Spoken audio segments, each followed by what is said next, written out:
오늘 우리에게 살아있다고 하는 것이 얼마나 중요한지 모릅니다. 우리는 살아있기 때문에 푸른 하늘도 볼 수 있고, 사랑하는 가족도 만날 수 있고, 맛있는 음식을 먹을 수도 있고, 또 가치 있는 일도 할 수가 있습니다. 우리가 이렇게 살아있기 때문에 예배도 드릴 수 있고, 우리가 살아있기 때문에 모든 좋은 것을 누릴 수가 있습니다. 저에게 있어서 일주일에 가장 기쁘고 감사한 시간은 바로 우리 성도들을 만나서 같이 예배드리는 시간이 최고로 기쁜 시간입니다. 우리가 이렇게 살아있으려면 우선 태어나야 되는데, 사람이 태어나는 것도 쉽지가 않습니다. 어떤 아기는 얼마 전에 병원에서 태어났는데 몸무게가 302g이었습니다. 302g이 어느 정도인지 잘 실감이 안 나겠지만, 요즘 아기 낳았다 그러면은 3.2kg, 3.2kg도 좀 가벼운 편이고, 3.5kg, 4kg, 5kg 되면 좀 무거운 겁니다. 그럼 엄마가 힘들게 낳은 겁니다. 애는 몸무게가 302g, 1kg가 안 되었습니다. 아이의 키도 손 한 뼘보다 좀 못 됐습니다.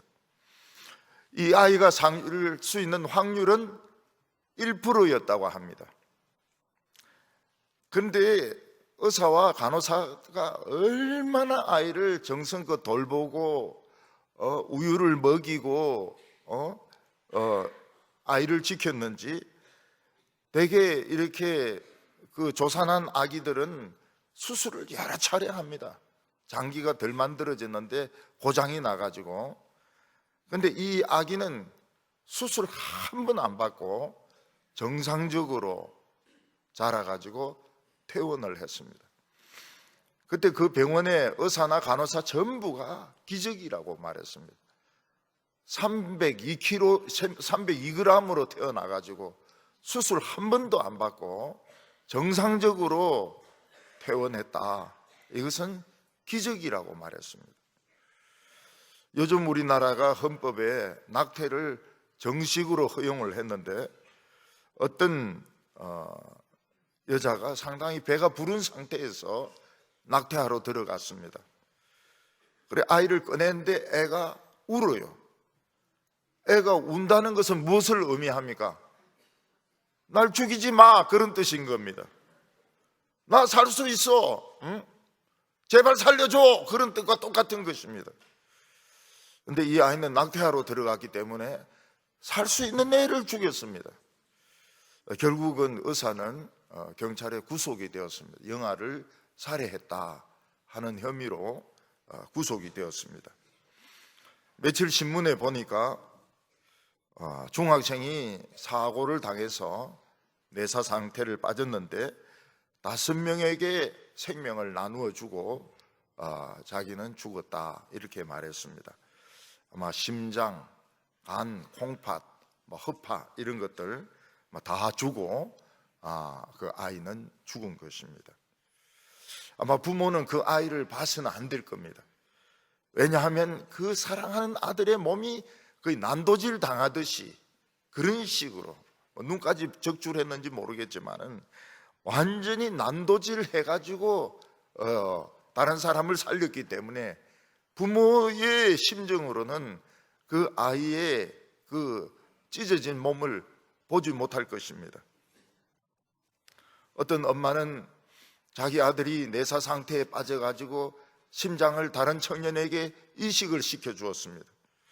근데 어떻게 하다가 그 청년과 엄마가 만나게 되었습니다. 엄마는 잠깐만 있어 달라고 하면서 귀를 청년의 가슴에 대었습니다. 그 청년의 가슴에는 바로 자기 아들의 심장이 뛰고 있었습니다. 엄마는 내 아들이 아직 죽지 않아서 기쁘다. 다른 부분은 다 죽었지만 심장은 아직도 뛰고 있으니까 기쁘다. 이게 엄마의 말씀이었습니다. 어떤 사람은 교통사고를 당해서 피를 많이 흘리고, 어떤 사람은 높은 데서 떨어져서 다쳐서 피를 많이 흘리고, 어떤 사람은 여러 가지 일로 피를 많이 흘리는데, 그때 가장 급한 것이 피를 수혈을 시켜주는 것입니다. 구급차 같은 데서는 미리 그 사람의 혈액형 같은 걸 다 알아가지고 피를 준비시켜 놓고, 그리고 환자가 오기만 오면 바로 수혈을 시키면서 데리고 갑니다. 안 그러면 가는 동안에 죽으니까요. 그리고 병원 응급실에 차가 도착하면 그 위에 올라타서 인공호흡을 시키면서 막 밀면서 뛰어가면서 그 수술실로 가는 것을 볼 수 있습니다.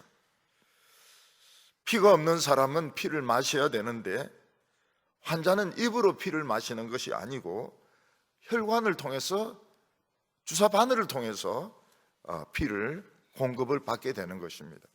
그것도 피를 마시는 것은 마시는 것입니다.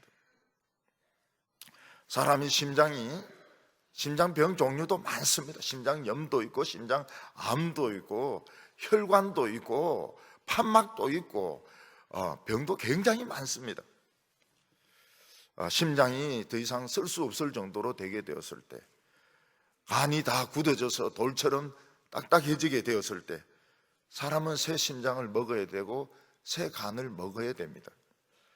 근데 그 간이나 심장을 이빨로 막 우죽우죽 씹어서 먹는 것이 아니고, 배를 열고 가슴을 열어가지고 옛날 심장은 끄집어내고 새 심장을 달아주는 것이 먹는 것입니다. 옛날 간, 돌처럼 굳어진 간은 꺼내고 새로 말랑말랑한 간을 집어넣어서 연결시켜주는 것이 먹는 것입니다. 우리 인간들은 유감스럽게도 오장육부가 다 썩어 있습니다. 거기에다가 피까지 몰라서 모자라 가지고 지금 미쳐서 죽어가고 있습니다. 살은 썩어가고 있습니다. 우리 인간은 생명에 대해서 지금 소망이 없는 상태입니다. 우리는 미숙아이고, 마치 302g으로 태어난 어린아이처럼 미숙아이고, 우리는 심장병 환자이고, 우리는 간암 환자이고, 우리는 곧 죽어야 될 사람들입니다. 죽어야 될 사람이 금목걸이 차고 있으면 무슨 소용이 있고, 은행에 돈이 많이 있으면 무슨 소용이 있습니까? 아무 소용이 없습니다. 공부한 것이 무슨 소용이 있습니까? 아무 소용이 없습니다. 우리 인간이 걸치고 있는 거, 누리고 있는 거, 가지고 있는 거 다 의미가 없습니다.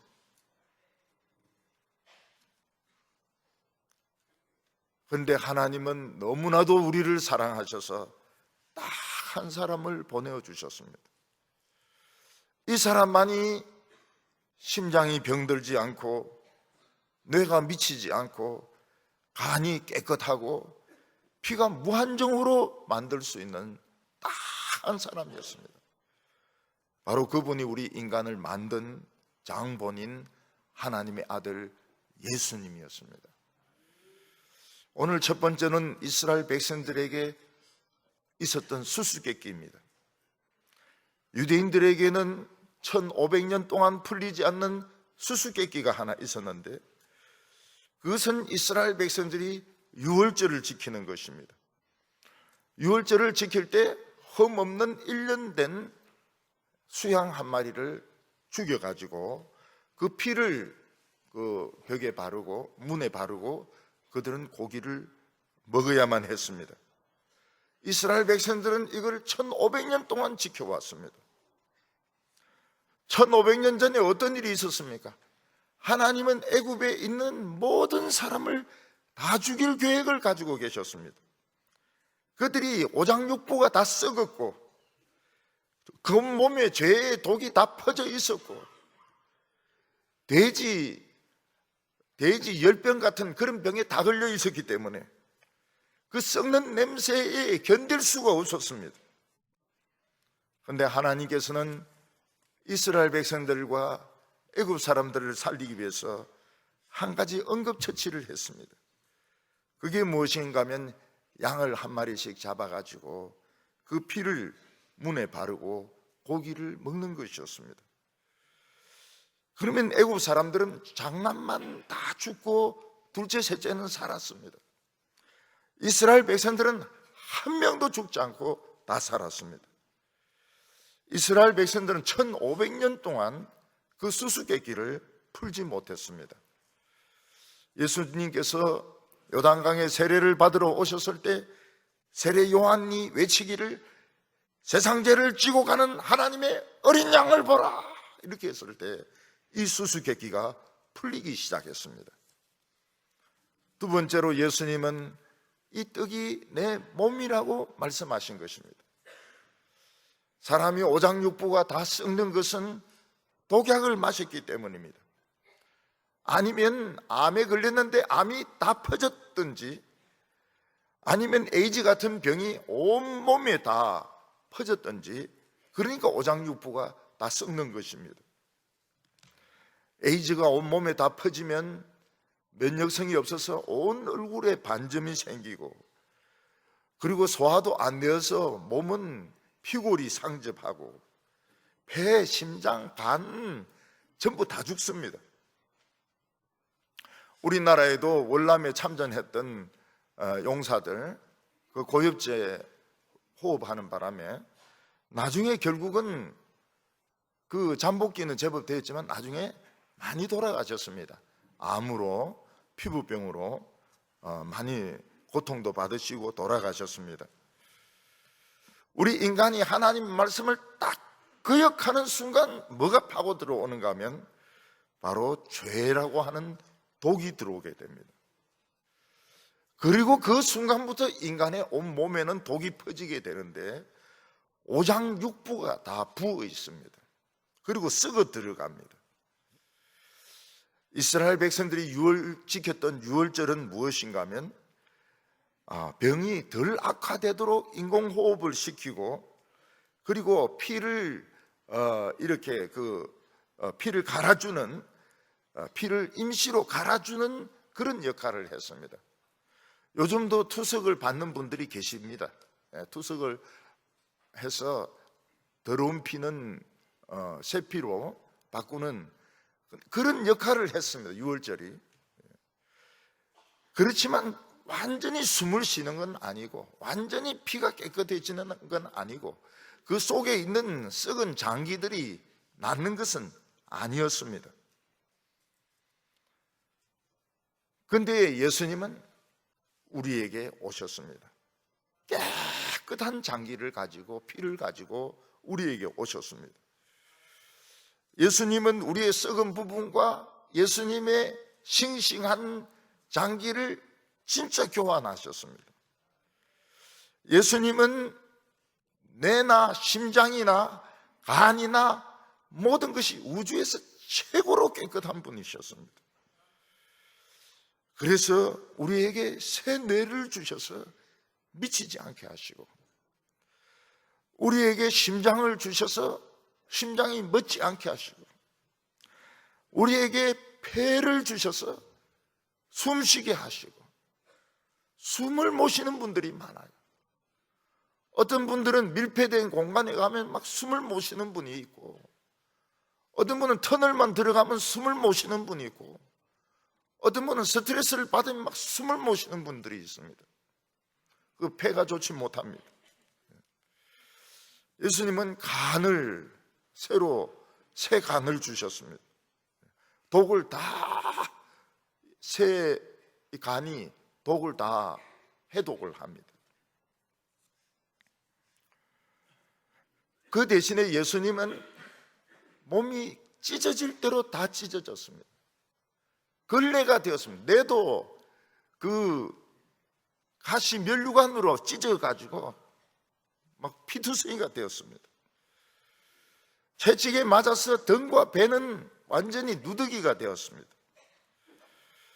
예수님은 십자가에 못 박혀 죽으심으로 피를 다 흘리고 드디어 옆구리는 창으로 찔려가지고 옆구리에 있는 간, 심장, 폐 다 뚫어졌습니다. 예수님은 어떻게 한 분인데 이 많은 사람들에게 자신의 장기를 나누어 줄 수 있었을까요? 이게 바로 믿음의 법칙입니다. 예수님은 보리떡 5개와 물고기 2마리로 5,000명을 나누어 주셨습니다. 신비 중에 신비입니다. 떡이 자꾸 생겼어요. 떡을 자꾸 아무리 나누어줘도 부족한 것이 없고 오히려 남았습니다. 12광줄이나 더 남았습니다. 예수님은 우리에게 떡을 주시면서 내 몸이라고 말씀하셨습니다. 이것은 이 떡이 내 몸이란 뜻도 있지만 너 몸은 내 몸이다, 그런 뜻도 있습니다.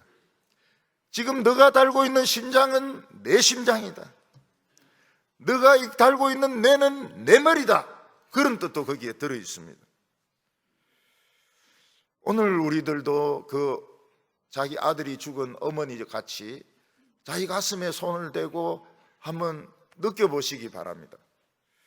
지금 내 심장에서 예수님의 심장이 펄떡펄떡 뛰고 있는가? 아니면 도둑놈의 심장이 뛰고 있는가?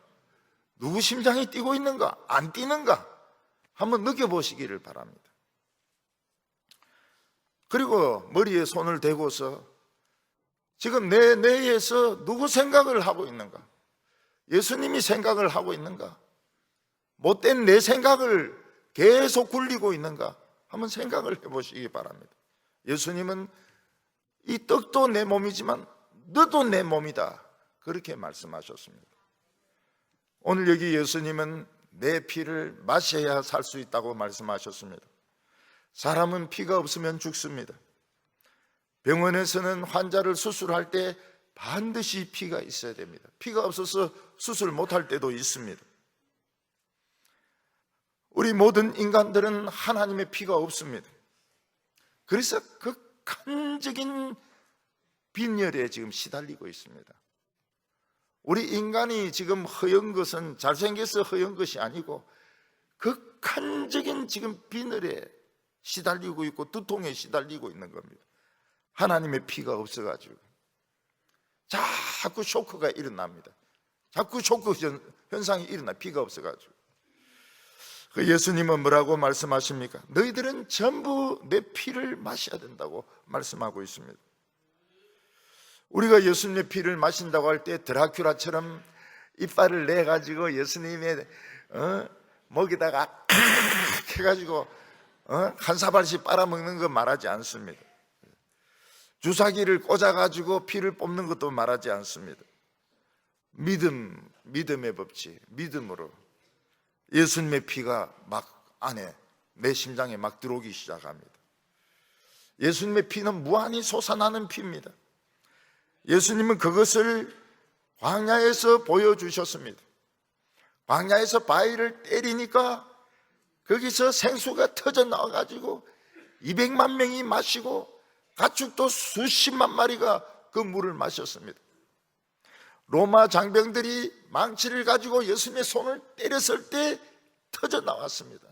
피가 터져 나왔어요. 그 피가 우리들 가슴 심장에 막 들어가고 있는 것입니다. 이거를 받아야 안 미칩니다. 이 피가 공급이 돼야 우리가 안 미치고 쇼크 안 받고 안 죽는 것입니다. 예수님의 피는 희한한 능력이 있어서 죄를 다 해독을 시켜버립니다. 예수님은 십자가 위에서 마치 투석하듯이 우리의 오염된 피와 예수님의 새 피를 바꾸셨습니다. 십자가는 예수님을 수술하는 수술판이었습니다.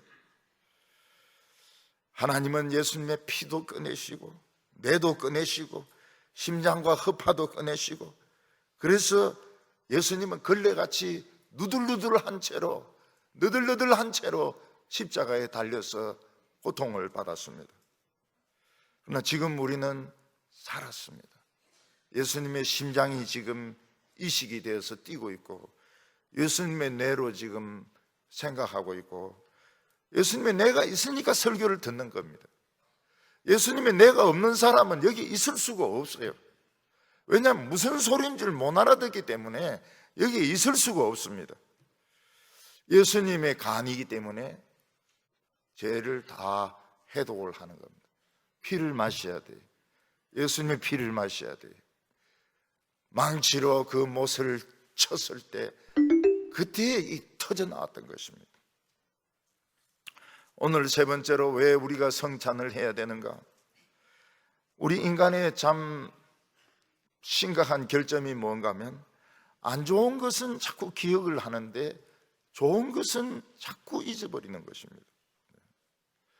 남인데 돈 못 받은 것은 죽을 때까지 기억을 하는데 좋았던 일은 기억을 잘 못해요. 아기가 병 걸렸다가 나은 거 이런 거 자기가 수술해서 건강해진 거 잘 잊어먹어버립니다. 이스라엘 백성들은 홍해를 걷는 거 늘 잊어버렸습니다. 홍해 걷는 걸 어떻게 잊을 수 있습니까? 그런데 우리 수선교 건너고 잊어버리듯이 늘 잊어버린 거예요. 뭐 무슨 홍해라고요? 늘 잊어버렸어요. 우리 사실 수선교 몇 번 걷는지 기억하십니까? 못해요. 늘 잊어버리니까요. 심장 이식 수술 받은 것도 잊어버려서 막 무리하게 일하려고 그러고 무리하게 공부하려고 그러고 폐 수술해서 어떤 사람은 폐를 수술해서 목구멍을 뚫었습니다.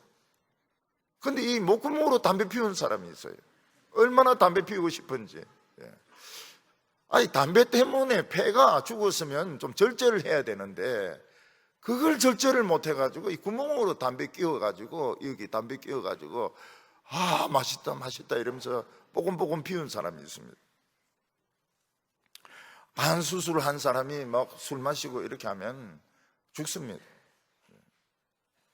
근데 우리는 잊어먹어버려요. 간 수술한 거 잊어먹어서 또 술 마시려고 그러고 폐 수술한 거 잊어먹어버리고 또 담배 피우려고 그러고 심장 수술한 거 잊어먹어버리고 또 등산하려고 하고 세상 사람들과 똑같이 살려고 하는 것입니다. 예수님은 내일 일을 염려하지 말라고 말씀하셨는데 우리는 죽으라고 염려합니다. 죽으라고. 염려할 거 없으면 어떻게 합니까? 만들어서라도 염려하고 옆집 거라도 염려하고 안 그러면 막 개 거라도 염려하고 개 인생에 대해서 염려합니다. 그래서 예수님께서는 우리로 하여금 기억하도록 하기 위해서 마지막 유월절을 성찬식으로 바꾸셨습니다. 이제 우리가 더 이상 피를 바르거나 양고기 먹을 필요 없습니다. 교회 올 때 막 피 바르고 이래 오지 마세요. 우리는 예수님이 떡을 주시면서 내 몸이라고 하셨습니다. 이거 먹는 사람은 어떻게 됩니까? 전부 예수님의 몸이 되는 겁니다. 넌 내 몸이다. 넌 내 몸이다. 이권사야, 너 심장은 내 심장이다. 진짜 이 시가 다 고개 드시네요. 보니까. 또 해봐야 되겠네요. 박집사야, 너네는 내다. 이 내 몸이니라. 루트가 끝까지 고민했던 것이 이 내 몸이다. 내 몸이다. 이거 가지고 막 고민을 했어요. 요게 아닙니다. 요거 먹은 사람은 전부 다 예수님의 심장을 달고 있고 예수님의 뇌를 달고 있고 예수님의 간을 달고 있는 것입니다. 사도 바울은 이렇게 말했습니다. 내가 그리스도와 함께 십자가에 못 박혔나니 그런즉 이제는 내가 산 것이 아니요 오직 내 안에 그리스도께서 사신 것이라. 나는 지금 다 적출해버렸어요. 시체 해부용으로 다 빼버렸어요. 그리고 예수님 걸 지금 다 집어넣어서 지금 예수님의 것이 막 지금 움직이고 있습니다. 우리의 몸은 예수님의 몸입니다. 우리의 피는 예수님의 피입니다. 예수님의 피는 어떤 피입니까? 영생의 피입니다. 이 피를 가진 사람은 영원히 죽지 않습니다. 오히려 더 젊어집니다. 오히려 더 멋있게 만들어집니다. 여러분, 영원히 죽지 않는 사람이 뭐 돈 잔뜩 가지고 있어서 무슨 소용이 있습니까? 영원히 안 죽는 게 더 낫죠. 돈 잔뜩 가지고 그냥 죽는 것보다는 돈 없어도 영원히 사는 것이 더 낫습니다. 이 세상은 철거대상 세상입니다. 이 세상은 철거될 겁니다. 모두 죽고 철거되고 멸망할 세상입니다. 여기서 많은 것을 가지고 있어봐야 아무 소용이 없습니다. 다 연극의 소품과 같습니다. 아무리 멋진 차라고 하더라도 포르쉐, 람보르기니 다 연극의 소품과 같고 다 없어지고 부서질 것들입니다. 피가 중요합니다. 피 가진 사람은 안 죽습니다. 피 가진 사람은 영원히 멸망하지 않습니다. 예수님은 제자들과 마지막 성찬을 가진 후에 하나님의 나라가 이르기 전에는 절대로 포도 열매를 먹지 않겠다고 말씀하셨습니다. 영어나 헬라어에서 이중부정은 강한 긍정을 나타냅니다. 다시 예수님이 포도 열매를 먹거나 포도주를 먹는다면 하나님의 나라가 온 겁니다. 예수님은 부활하시고 나서 제자들과 함께 포도 열매를 먹고 포도주를 먹어서 이미 하나님의 나라가 온 것입니다. 예수님은 제자들에게 여기 섰는 자들 중에 죽음을 맛보지 않고 하나님의 나라가 오는 것을 볼 자가 있느니라고 말씀하셨습니다. 거의 다 안 죽고 예수님이 부활하는 것을 봤습니다. 아버지나 어머니가 수술하기 전에 아이고 그만 먹을란다. 그리고 국밥 아버지 맛있는 국밥인데 드세요. 안 먹을란다. 내 지금 입맛이 없으면 못 먹겠다. 그런데 내가 다시 먹을 때는 수술 끝났을 때다. 근데 먹고 있어요. 그렇다면 이제 수술 끝난 겁니다. 수술 끝난 것이고 이제 다시 살아난 것입니다. 지금 우리가 지금 성찬은 지금 하고 있는 것은 예수님 부활하신 겁니다. 하나님 나라가 온 겁니다. 하나님의 나라가 임했는데 뭘 두려워하겠습니까? 오늘 성도들의 가슴 속에 하나님의 나라가 억수같이 임하시기를 바랍니다.